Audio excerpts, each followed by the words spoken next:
Hello students, today in our social science class we will discuss chapter 2, remaining part of chapter 2.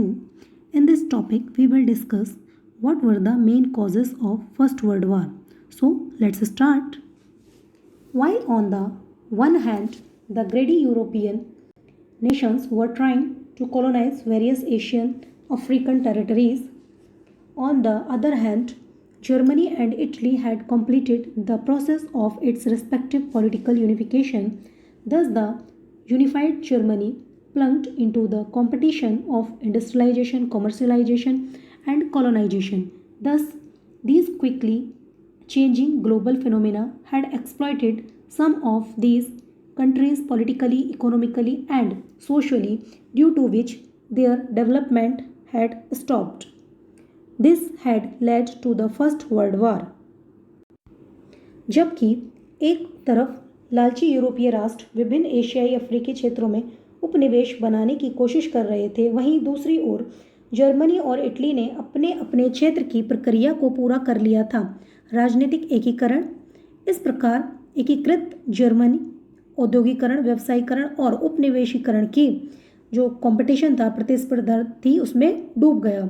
इस प्रकार इन बदलती हुई global incidents ने घटनाओं ने इनमें से कुछ देशों का राजनीतिक, आर्थिक और सामाजिक रूप से शोषण किया था, जिसके कारण उनका विकास रुक गया था। इसके कारण प्रथम विश्व युद्ध शुरू हुआ। यही मेन कॉज था first world war. The first world war could be considered as one of the most heartbreaking and unforgettable event of the modern world. Many factors were responsible for this. The First World War began on 1st August 1914. Germany had defeated France in the Sedan War, because of which France had to sign the Frankfurt Treaty in 1871, according to which France had to pay a war fine as well as give away two of its provinces, Lawrence and Alaska, to Germany. France had not been able to overcome this humiliation. Thus, the Frankfurt Treaty itself was cause of the First World War. The end of a war sowed the seeds of a future war.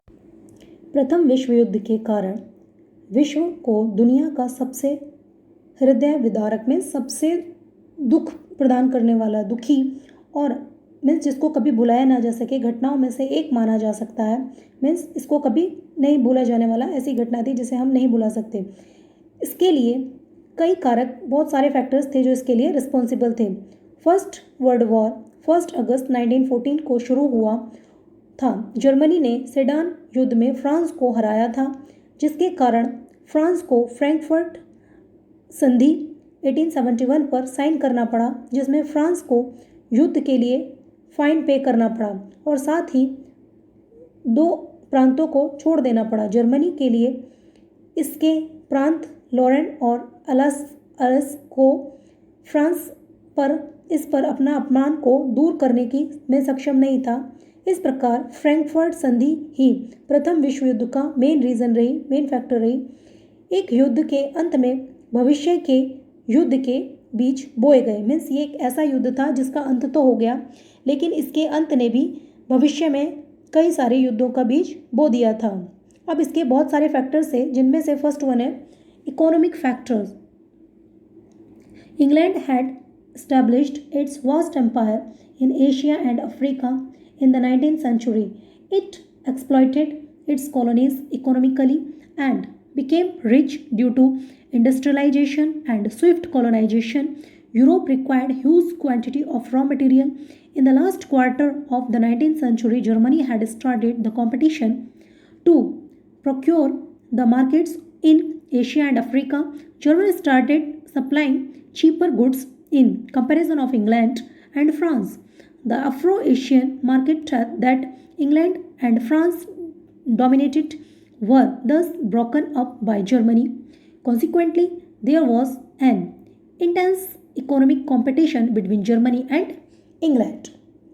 Means आर्थिक कारक, England ने 19th century में Asia और Africa में अपना एक विशाल साम्राज्य स्थापित किया था। इसने अपने उपनिवेशों की अर्थव्यवस्थाओं का शोषण भी किया था और खुद को बहुत वेल्दी बना लिया था। इंडस्ट्रियलाइजेशन और तेज़ी से बढ़ रहे उपनिवेशीकरण के कारण यूरोप को भारी मात्रा में रॉ मटेरियल की आवश्यकता थी। 19th सेंचुरी की जो अंतिम समय था, मीन्स उसका जर्मनी ने एशिया और अफ्रीका के बाज़ारों की खरीद के लिए कंपटीशन शुरू कर दिया। जर्मनी ने इंग्लैंड और फ्रांस की तुलना में सस्ता माल की आपूर्ति शुरू कर दी। इंग्लैंड और फ्रांस के अफ्रो एशियाई बाज़ारों का प्रभुत्व था, मीन्स उस समय उनका वहाँ पे कहते हैं ना, उनके हाथ में पावर थी, उन्होंने अपना स्थापत्य वहाँ पे जमा रखा था। जर्मनी द्वारा टूट गया। अंत में जर्मनी और इंग्लैंड के बीच एक तीव्र आर्थिक कंपटीशन हुआ। नेक्स्ट फैक्टर है इसका militarism. Military force was necessary and important for the competition that the European nations got into. For expansion, England, France, Austria, Russia, etc. had begun expanding their military power, while in countries like Japan, Italy, and Germany, compulsory military training had started. Production of weapons was increased under the pretext of self-defense. Thus, militarism got an impetus, and military competition added to economic competition created a serious atmosphere of war. मिलिट्रीवाद। यूरोपीय राष्ट्रों के विस्तार के लिए अतिरिक्त सैन्य बल की आवश्यकता थी, मीन्स अतिरिक्त ज़्यादा मिलिट्री की ज़रूरत थी, जो एक इम्पोर्टेंट फैक्टर था। इंग्लैंड, फ्रांस, ऑस्ट्रेलिया, रूस आदि ने अपनी सैन्य शक्ति का विस्तार किया, अपनी सेना को बढ़ाया, मीन्स उसका शुरुआत कर दी और उसको बढ़ाते गए। जबकि जापान, इटली और जर्मनी जैसे देशों ने मीन्स जितना ज़रूरी था उतना ही सैन्य प्रशिक्षण उन्होंने शुरू कर दिया। आत्मरक्षा के बहाने हथियारों का उत्पादन बढ़ाया गया। उन्होंने कहा कि हम सेल्फ डिफेंस के लिए हथियारों की हमें ज़्यादा ज़रूरत है, इसलिए उन्होंने उसको बढ़ाया। इस प्रकार सैन्यवाद को एक प्रेरणा मिली और आर्थिक प्रतिस्पर्धा में शामिल होने वाली सैन्य प्रतियोगिता ने युद्ध का एक गंभीर माहौल बना दिया था। नेक्स्ट फैक्टर है third one, groupism, secret treaties. Groupism and secret treaties played a major role in the First World War. The world was divided into two groups before the First World War. On one side was the group of Germany, Austria, Hungary, Bulgaria, and Turkey, while on the other side was the group of England, France, Russia, and Japan. A feeling of jealousy, enmity, mistrust, fear, and hatred evolved between the groups, which was an important factor of the First World War. Groupism, secret संधियाँ।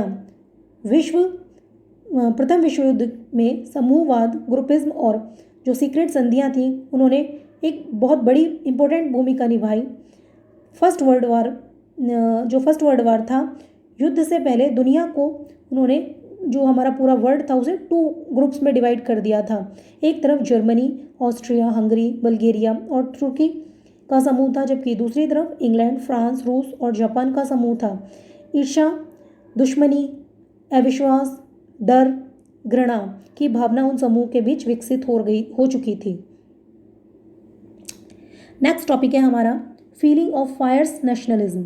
The independence of Belgium and Greece and the unification of Germany and Italy were the result of nationalism, but later the feeling of nationalism took an extreme and narrow form in Europe. Economic jealousies, competitions, and colonialism in Europe had increased so much that the national interest of each other began to clash. Leading European nations began teaching extreme and destructive nationalism to its people. Love for own nation and hatred for the other nations was encouraged.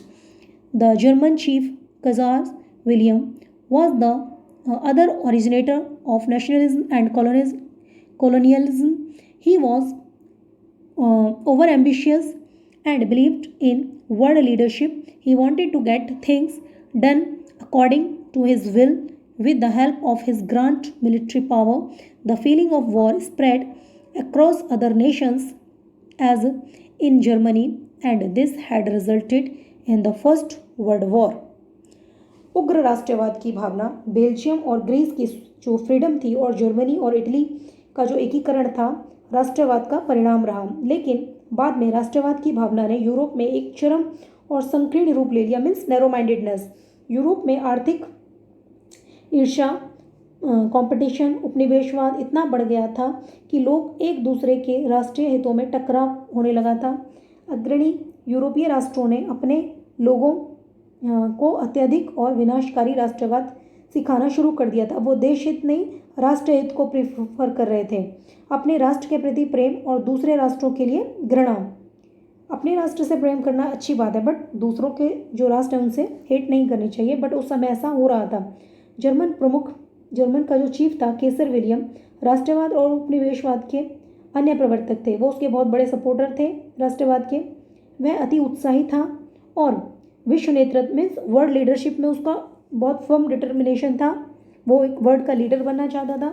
वह अपनी भव्य विशाल सेना शक्ति की मदद से अपनी इस इच्छा को पूरी करना चाहता था और चीज़ों को अपने अकॉर्डिंग करना चाहता था। युद्ध की भावना अन्य राष्ट्रों में फैल गई, जैसा कि जर्मनी में हुआ था, और इसका परिणाम पहले जैसा ही हुआ, विश्व युद्ध। नेक्स्ट है हमारा factor, role of newspaper. First world war के टाइम पे न्यूज़पेपर का क्या रोल था? The newspaper of European nations aroused so much of hatred among people with their mutual derogatory, provocative, exaggerated and false write-ups by spitting venom against rival nations that the rulers of the respective nations could not even make efforts for establishing peace and harmony.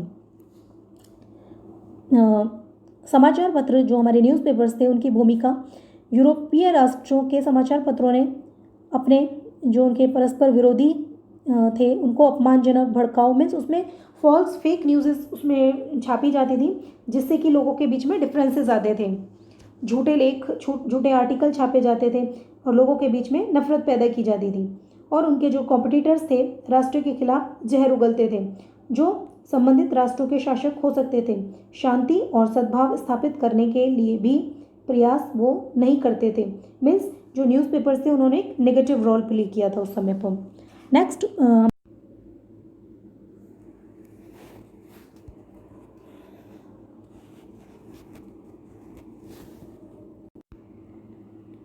without listening to anything from Serbia, Austria declared war on Serbia. The First World War had begun with this. It means युद्ध के बारे में जो हमारी युद्ध की जो philosophy थी उसके बारे में यूरोप में वॉर वेलफेयर की नीति ने मूल रूप से ले लिया था। जर्मन लेखक जो राइटर था वहाँ का ट्रॉट्स्की ने केवल पराक्रम जीने के लिए उसका मानना था कि जीने का हक उसी को है जो पराक्रमी है, जो योग्य है, ब्रेव है और युद्ध अकेले लड़ सके, जैसे अधिकतम प्रकाशित किए राष्ट्रीय आवश्यकता। जर्मन लेखक नीत्शे ने एक पवित्र काम के रूप में युद्ध को व्यक्त किया। उसने कहा युद्ध एक पवित्र वर्क है, एक पायस वर्क है। ऑस्ट्रिया के राजकुमार और उनकी वाइफ का मर्डर सर्बिया आतंकवादी संगठन ब्लैक हेड के एक मेंबर ने गोली मारकर कर दिया था। ऑस्ट्रिया ने उसको सौंपने के लिए कहा। अधिनियम में शामिल होने के लिए सर्बिया ने उसको 48 आवर्स के भीतर ऑस्ट्रिया को अपराधी को सौंपने का एक अल्टीमेटम दिया। सर्बिया ने मामले में अपनी अज्ञानता की घोषणा की। उसने कहा कि वो उसके बारे में कुछ नहीं जानता। सर्बिया से कुछ सुने बिना ऑस्ट्रिया ने सर्बिया पर युद्ध डिक्लेयर कर दिया। फर्स्ट वर्ल्ड वॉर की शुरुआत इसी के साथ हो गई थी। Then now we will discuss the first world war. In the first world war 24 nations supported the allied nations and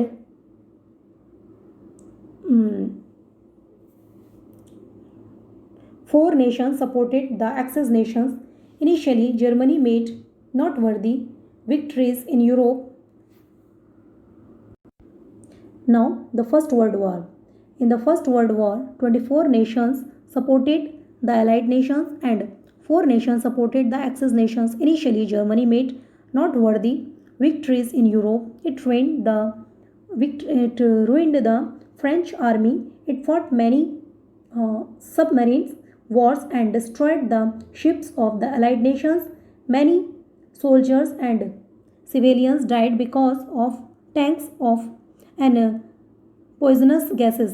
In 1917, the Russian Revolution started, so Russia withdrew from the war. Germany was strong at this time. It managed to drown an American steamer, Lusitania, in which 147 American soldiers died. Consequently, America joined the Allied nations for the war in April 1917. With that, countries like Panama, Greece, Cuba, China, and Siam joined the Allied nations. Thus, the Allied nations became stronger. Germany could not withstand the American troops. The whole position of the war changed. Bulgaria in September 1918, Turkey and Austria in October 1980 joined the Allied nations. The German leader Kazaz abdicated position and ran away. Germany surrenders to Allied nations and signed a ceasefire treaty, and the war came to an end. इस तरीके से first world war जो था हमारा प्रथम विश्व युद्ध, उसमें 24 देशों ने मित्र राष्ट्रों को समर्थन किया, जिसमें कि दो ग्रुप्स थे, अलाइड नेशन और एक्सेस नेशन, मित्र राष्ट्र और दूरी राष्ट्र। तो 24 देशों ने मित्र राष्ट्रों का समर्थन किया और केवल 4 कंट्रीज ऐसे थे जिन्होंने दूरी राष्ट्र का समर्थन किया। प्रारंभ में जर्मनी ने यूरोप में उल्लेखनीय जीत हासिल की। स्टार्टिंग में जर्मनी को ही विक्ट्री हासिल हुई। इसने फ्रांसीसी सेना को पूरी तरह से डिस्ट्रॉय कर दिया। इसने कई पनडुब्बी युद्ध लड़े और मित्र राष्ट्रों के जहाज़ों को नष्ट कर दिया। टैंकों की जो पॉइजनस गैसेस थी, जहरीली गैसों के कारण बहुत सारे सैनिक मारे गए। 1917 में जो रशियन रेवोल्यूशन हुई उसको शुरू किया गया, इसलिए जो रूस था युद्ध से पीछे हट गया। इस समय जर्मनी बहुत स्ट्रॉन्ग कंडीशन में था। यह एक अमेरिकी स्टीमर लुसिटानिया को डुबाने में कामयाब रहा, जिसमें 147 अमेरिकी सैनिक मारे गए, जिसके फलस्वरूप अमेरिका अप्रैल 1917 में युद्ध के लिए मित्र देशों में शामिल हो गया। इसके साथ ही पनामा, ग्रीस, क्यूबा, चीन और सियाम जैसे देश मित्र देशों के साथ शामिल हो गए। मित्र देशों की सेना मजबूत हो गई। जर्मन सेना अमेरिकी सैनिकों का सामना नहीं कर सके। युद्ध की पूरी कंडीशन एक ही साथ बदल गई।